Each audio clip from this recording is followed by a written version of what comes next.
At my son's baptism, my SIL snapped, "You're lucky he's too young to know who really raised him." I said nothing. A year later, when she tried to file for emergency guardianship after our separation, I played back the voicemail where she called me a breeder who got lucky. The judge listened, looked at her, and said, "Denied. Permanently." She didn't even look at me on her way out. I still remember what she wore to my son's baptism. That's how burned into my memory that day is. Navy blue dress, gold necklace, heels too high for a church. Mallory, my sister-in-law, always dressed like she was going to be on TV. Always acted like it too. She was the kind of woman who thought she knew best about everything. Parenting, marriage, cleaning products, you name it. If you didn't ask her for advice, she gave it anyway. When I first married Jordan, her brother, I thought maybe she'd chill out once I was official family. Nope. If anything, she doubled down. And once I had our baby, Wyatt, she didn't even pretend anymore. She saw herself as the third parent, or maybe even the second. Let me explain. I had Wyatt after a rough pregnancy and a worse delivery. Emergency C-section. I lost a lot of blood. I was in the hospital for almost a week and couldn't do much after getting home. I needed help. Jordan only had a few days off, and we didn't have money for a nanny. My family's small. My dad's remarried and lives across the country. My mom passed when I was 19. Mallory offered to help. I was in pain. I said yes. Big mistake. At first it was stuff like helping with feedings and rocking him to sleep. But she started showing up without calling. Stayed too long. Criticized everything. Told me I was holding him wrong, burping him wrong, even looking at him wrong. She moved furniture around in the nursery while I was asleep one day. Told me I was cluttering the energy. She started calling herself Auntie Mama. It made me uncomfortable. I told Jordan. He said, "She's just helping. Don't make it weird." He never stood up to her. Not once. I kept swallowing my discomfort. I was tired. Depressed. I had postpartum and barely recognized myself in the mirror. And Mallory? She was always rested, always polished, always ready with a smug look that said, "I got this." You clearly don't. The worst moment came during Wyatt's baptism. We were in this little Lutheran church, not fancy, just family and a few friends. After the ceremony, we were in the church hall eating cookies and finger sandwiches. Jordan was talking to the pastor, and I was holding Wyatt, proud and tired. Mallory walked up behind me. She leaned in and said, real soft, "You're lucky he's too young to know who really raised him." Then she just walked off like she didn't drop a bomb on my chest. I didn't say anything. Not that day. I should have. I wanted to, but I felt weak. I felt like if I opened my mouth, I'd start screaming and never stop. That was the start of everything falling apart. Jordan and I started fighting more. He started staying out late, got secretive. I asked if something was going on. He said I was paranoid, emotional, overwhelmed. A month later, I found texts on his phone. He was seeing someone from work. He didn't even try to deny it. Said he was confused and needed space. He moved out. I was gutted. But I didn't fall apart. I got a lawyer. We separated. There was a temporary custody plan. I had Wyatt on weekdays. Jordan got weekends. That's when Mallory got worse. Every Sunday, she'd post pictures of Wyatt. Snuggle time with my boy. Sunday love with my baby. She never tagged me. Never mentioned me. Just acted like she was the parent. One time, I told Jordan I didn't want her posting those photos. He told me to grow up. I blocked her on everything. Told Jordan to keep her away from Wyatt during his visits. That's when the real war started. Fast forward a year. Wyatt's 2. I'm back at work full-time. He's in daycare. We've got a rhythm. I'm in therapy. Things still hurt, but I'm stable. Then one Thursday night, there's a knock on my door. It's a process server. He hands me papers. Emergency guardianship request. Filed by Mallory Dawson. I stood there in shock.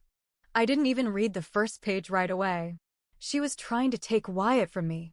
Said I was mentally unstable. Said I'd neglected him. That I was unfit. She listed every struggle I'd gone through, the postpartum, the formula feeding, the therapy. She even included screenshots of parenting forums I posted on anonymously. I started shaking. My whole body just vibrated with anger. But I didn't cry. Not this time. I called my lawyer, Grace. She told me we'd go to court in 3 days. Mallory's filing claimed there was an emergency. That Wyatt was in danger. I stayed up the next 2 nights going through everything: photos, messages, videos, trying to find anything to help. That's when I remembered the voicemail.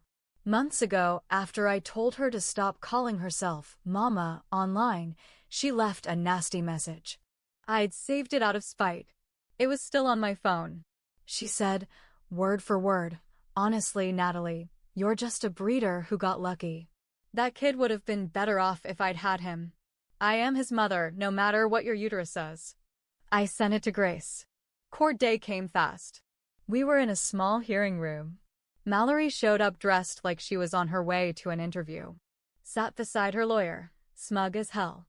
Jordan was there too. On her side. Wouldn't look at me. The judge let her lawyer speak first. They painted me like I was falling apart, said Wyatt wasn't safe with me, that I was erratic and disconnected. Then Grace stood up. Calm. Collected. No theatrics. She handed the judge a transcript of the voicemail. Then she played it. Mallory's voice filled the room. Loud, bitter, cruel. The judge just stared at her when it ended. No one spoke for a long moment. Then he said, "Emergency guardianship is denied. Permanently." He turned to Mallory. "If you attempt anything like this again, I'll consider a restraining order." She didn't say a word. Didn't even glance at me when she left the courtroom. Jordan followed her out. I sat there, heart pounding, not because I was scared anymore, but because I had one. Not out of luck. Out of truth. For a while, things were quiet after the court hearing. Mallory went radio silent. No texts. No online posts. No more surprise visits. Jordan stopped pushing back about custody too. He started picking up Wyatt on time, dropping him off early even. Like something in him shifted. I thought maybe it was over. But people like Mallory don't just go away. They wait. They plot. They find new angles. It was 2 months later when I noticed something strange. Wyatt came back from a weekend visit with Jordan and started calling someone Mama Mal. At first I thought he'd just misheard something, but then he said it again. And again. Like it was normal. Where's Mama Mal? Can I bring this to Mama Mal? My stomach dropped. I called Jordan immediately. Why is Wyatt calling Mallory Mama Mal? He acted clueless. Said maybe she said it once and he picked it up. I told him flat out, if she keeps calling herself that, I will go back to court and file everything we've got again.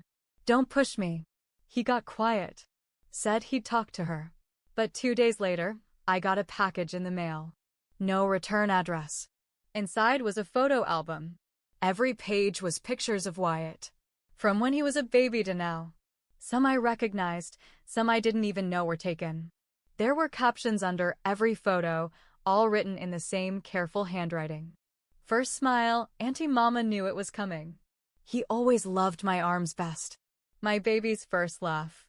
And on the last page, one line written in red pen, blood means nothing. Love means everything. I almost dropped the whole thing on the floor. I called Grace, my lawyer. She told me to keep it. Save everything. This isn't over, she said. She was right. A week later, daycare called me. Hi, Miss Turner. We had a situation today. A woman came in during pickup and tried to take Wyatt. She said she was his legal guardian. It was Mallory.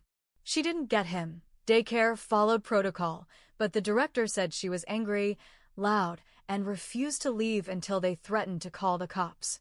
I filed a police report. Gave them the court order. showed them the voicemail. They added her name to Wyatt's do not release list. That night, I didn't sleep at all. The next morning, I called Jordan. He didn't answer. So I left a message. If your sister comes near Wyatt again, I'm getting a restraining order, and I will make sure you're included if you keep covering for her. He texted back one line. Don't threaten me. That was it. That's all he said. He was choosing her again. 3 days after the daycare incident, I picked Wyatt up and found a note in his cubby. It was folded and slipped inside his lunchbox. No envelope. Just a piece of lined paper with shaky handwriting. One day you'll thank me for saving you from her. I froze. My hands were shaking so hard, I had to sit down right there on the floor of the daycare. I didn't cry. I just felt this cold, hard pressure in my chest. Like a weight was tightening every muscle in my body. I went straight to the police with a note. They took it seriously this time. One of the officers read it, looked at the history on file, and said, "This is getting close to stalking. You should talk to your lawyer again." So I did. Grace didn't waste time. We're filing for a restraining order today. Against her and your ex, if he keeps enabling this. We filed everything. Photos of the album. Copy of the voicemail again. Screenshot of Jordan's threatening text. The daycare incident. The note. We had a court date in less than a week. But before we even made it to court, something else happened. I got called in for a surprise home visit from CPS. Child Protective Services. They showed up unannounced. A woman named Karen, of all names, knocked at 9 a.m. and said someone had filed a report about emotional neglect and unsafe home environment. My jaw dropped. Are you kidding me? She wasn't. They did a full walkthrough. Took notes. Took pictures. Asked Wyatt questions in the other room. Asked me if I had mental health records. I called Grace in a panic after they left. It's her, isn't it? I asked. Mallory. She sighed. Could be. Or Jordan. Or someone they put up to it. I was shaking with rage. But that visit ended up doing something I didn't expect. It gave me leverage. Because after the social worker left, she called me 2 days later to follow up. Said the report had no basis. Said my home was clean, Wyatt was happy, and there was nothing to worry about. Then she added something. We've seen cases like this before. This isn't about concern for the child. It's about control. Those words stuck in my head. Control. That's what this had always been about. Mallory had tasted power when I was weak and wanted to keep it. She couldn't handle being cut off. She couldn't stand not being needed anymore. But what I didn't know yet, what none of us did, was that she wasn't done. She had one more trick. And it was about to blow everything open. The restraining order hearing came fast. I walked into the courtroom with Grace by my side, holding a folder thick with proof. The photo album, the daycare report, the voicemail, the note. Even a copy of the CPS visit summary that cleared me. Mallory was already there. She wore that same smug expression like she was just waiting for her Emmy. Jordan sat behind her. No lawyer. Just sitting like this wasn't his circus. Like he wasn't married to me for years. Like he hadn't let his sister try to rip our son away from me over and over again. When the judge came in, the room got quiet. He started slow, reading through the documents in front of him. Then he looked at me. Miss Turner, you may speak. I stood. I didn't cry. I didn't yell. I told the truth. I talked about Wyatt's baptism. What Mallory said to me. How I stayed quiet when I should have stood up. How she started calling herself Mama. The photo album. The daycare incident. The voicemail. The CPS lie. Then I paused, looked straight at her, and said, You want to be his mother? You want to take my place? Then be honest. Say it out loud. Say it here in front of this judge. She didn't say a word. So I sat down. Grace played the voicemail again. I watched the judge flinch when the words "just a breeder" hit the speakers. He turned to Mallory. I don't think I've ever heard something more cruel or entitled in this courtroom. Mallory tried to speak then. Tried to cry. I was just trying to help. The judge cut her off. No, Miss Dawson. You were trying to take. Then he turned to Jordan. And you let it happen. Jordan didn't say a word. Just sat there like a ghost in a button-down shirt. The judge ruled right then. Restraining order granted. 5 years. No contact. No visits. No exceptions. Then he added, and if there's one more report, one more call, one more note, we'll be looking at criminal harassment charges. Mallory broke. She stood up and yelled, "This isn't fair. He loves me. I am his mother." They escorted her out. Jordan followed her again. Like always. I walked out holding Wyatt's daycare art in my hand. A picture of him and me, drawn in messy crayon. Mommy written with a backward Y. But that wasn't the end of it. 3 weeks later, I got a letter from Jordan's lawyer. He was trying to change custody. Full custody to him. I almost laughed. But it wasn't a joke. He claimed I was increasingly hostile and that I was alienating him as a father. He was using my anger as proof that I was unstable. Using Mallory's harassment as a reason he should take Wyatt. I went straight back to court. And this time, I didn't hold back. I showed the judge everything again. Reminded him of the last hearing. Gave him the timeline. The threats. The stalking. The daycare incident. I brought in Wyatt's daycare teacher as a witness. She said flat out, Wyatt never talks about his father. But he's afraid of his aunt. That changed everything. The judge didn't just deny Jordan's request. He reduced his custody. Supervised visits only. No overnight. And Mallory? She wasn't allowed within 500 feet of Wyatt, even during visits. Jordan stormed out of court that day. Said I ruined his life. Maybe I did. But he helped try to ruin mine first. And here's the truth, I wasn't perfect. I stayed quiet when I should have screamed. I let people cross lines because I thought it was polite. I trusted my husband to protect me when he wouldn't even protect our son. But I learned. I stood up. I fought back. I kept the receipts. And I made damn sure the woman who called me a breeder would never come near my child again. Wyatt's safe now. He sleeps through the night. He draws happy faces. He calls me mommy and only me. That's all I ever wanted. And no one, not a bitter sister-in-law, not a coward ex, will take that from me again.